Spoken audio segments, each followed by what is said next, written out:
உங்க பெரம்பூர் தொகுதியிலிருந்து நம்ம பெரம்பூர் தொகுதியிலிருந்து நம்ம பிரச்சாரத்தை ஸ்டார்ட் பண்ணணும்னு முடிவு பண்ணிட்டேன்.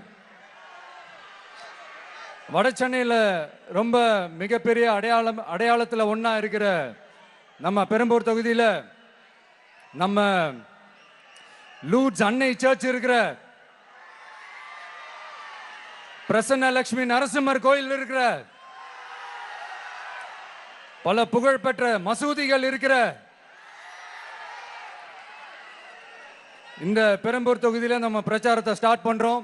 உன்னை மனசார நேசிக்கிற உன்னோட மக்கள் இருக்கிற உழைக்கிற உழைப்போட வாசனை இருக்கிற அப்படிப்பட்ட ஒரு பகுதியிலிருந்து உன் பிரச்சாரத்தை ஸ்டார்ட் பண்ணி விஜயனை மனசு சொல்லிச்சு.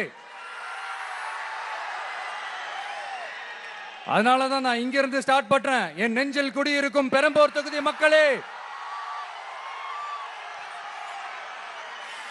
பெண்கள் பாதுகாப்பு இல்லாத, சட்டம் ஒழுங்கு சரியில்லாத, போதைப் பொருள் அதிகமா இருக்கிற நம்ம தமிழ்நாட்டை நம்ம காப்பாத்தி ஆகணும். தமிழ்நாட்டை இப்படி ஒரு நிலைமைக்கு கொண்டு வந்தது யாருன்னு நான் சொல்லிதான் உங்களுக்கு தெரியணும்னு அவசியம் இல்ல. தீய சக்தி திமுக தான் காரணம். இப்படி ஒண்ணுத்துக்குமே உதவாது இப்படி ஒரு ஆட்சியை நடத்திட்டு விரைவில் விடை பெற போகும் ஸ்டாலின் சார் தான் காரணம்.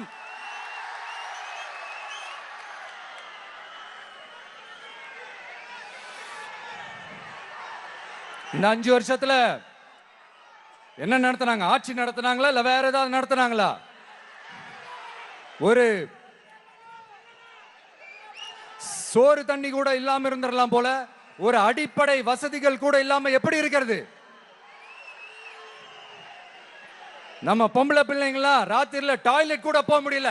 போயிட்டு வர கேப்ல என்ன நடந்துருமோ என்ன ஆயிடுமோ பதட்டத்தோட இருக்க வேண்டியதா இருக்கு. ஒரு பாட்டி வயசுல இருக்கிறவங்களுக்கு கூட பாதுகாப்பு இல்ல.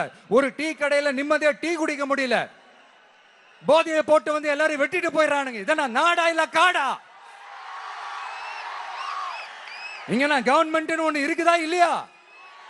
5 வருஷம் போலீஸ் டிபார்ட்மெண்ட் கையில வச்சிருக்கிற ஸ்டாலின் சார் ஒரு அடிப்படை பாதுகாப்பை கூட கொடுக்க முடியலன்னா எதுக்கு இந்த ஆட்சி, எதுக்கு இந்த அதிகாரம்?